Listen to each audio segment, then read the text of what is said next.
What's up everyone, it's Coach Mag back with another video, and today I'm going to be breaking down how you can get fit on a busy schedule. This is a common question I get asked when people don't have a lot of time in the day. So if you like videos like this, make sure to like and subscribe and stay tuned for the video.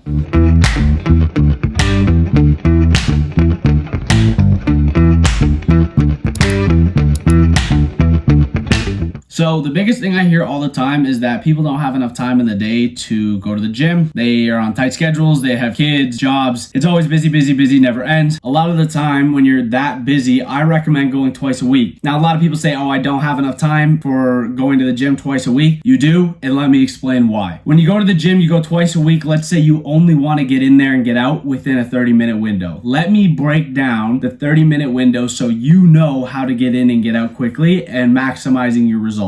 So when we're talking about getting you in better shape, the first thing we want to do is we break down the time because we know you're on a tight schedule. So we have 2 workouts, 30 minutes a piece. The biggest bang for our buck is going to be compound lifts. How are we going to do this? Let's say we're going to have your day 1 on a Monday or a Tuesday, and we're going to have your day 2 on a Thursday or a Friday. Now, we go to the gym, we show up. First thing we're going to do is we're going to start with 5 minutes of cardio, any sort of warm up, something light, brisk to get your heart rate elevated, 5 minutes. Keep it quick. We're trying to get in the gym for efficiency here. Then what we're going to do is we're going to go into our first compound movement. Our first compound movement is going to be a lower body movement. Now, a compound movement is an exercise that trains muscles through more than one joint. Let's say our day 1, we're going to start with the squat. That's going to train a lot of the lower body. That's going to get our biggest bang for our buck. We'll go 1 warm-up set, and then we'll go 3 working sets. This should get you to about 10 minutes. So now we're at the 15-minute mark here, okay? 10 minutes in the squat, 5 minutes in the warm-up. Now we're going to go to a compound movement for our upper body. Now, the biggest thing here, this is how people save a lot of time, is it's called A-B series. So we're going to take a compound movement that involves the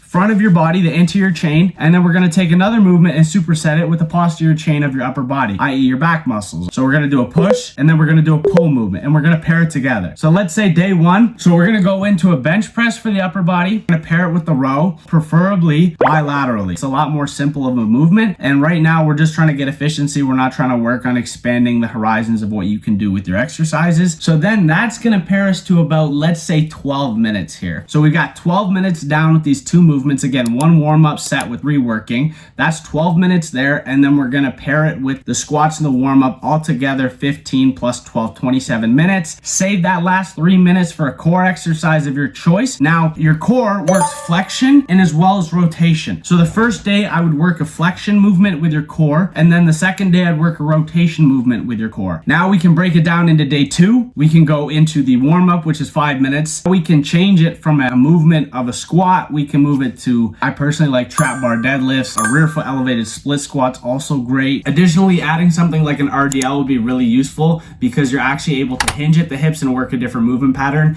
instead of just working through the same motion as a squat. As a squat is primarily working through extension of the hips, whereas an RDL works at hinging at the hips instead. And then we can go into maybe an overhead press and a different form of row where maybe we work different grips or would work different areas, maybe the upper back if we go into a different grip. And then additionally pairing that with, now instead of a flexion movement, a rotation movement of the core. So we're training all aspects of our core and all aspects of our upper and our lower body. This is a principle you should be following. This just got you under 30 minutes. Try this template out. Go twice a week. It's going to keep you under 30 minutes. You got to keep a timer on your phone to make sure we're staying true to this. You're in and out. You're spending under 60 minutes a week in the gym, and bing, bang, pow, you're a lot more fit. You're a lot more fit. You look better, feel better. Everything's going to come from this. Your mood's going to get better. The science behind actually exercising is insane. Now, if you really want, you can cut one of these compound movements on the upper body day and just go with a lower body compound paired with an upper body compound movement. Now that you cut out one of the compound movements, you can add more cardio and work on your cardiovascular health. So now we're mixing in cardiovascular as well as strength training and resistance training. And again, it just depends on the person and specific goals and what they want to do. So this is a little bit of a breakdown of how a busy person can stay fit in a short time. It really is possible. You just have to make sure you maximize your efficiency. And this is the greatest way to do it, in my opinion. It just depends on the goals, and you can work around, move things around accordingly. So this is what I would do if I was a busy person. This is something I personally have given busy clients myself as a coach. Make sure to stay tuned for the next video. I hope you like this video and it helps somebody. Make sure to like and subscribe and stay tuned for the next video.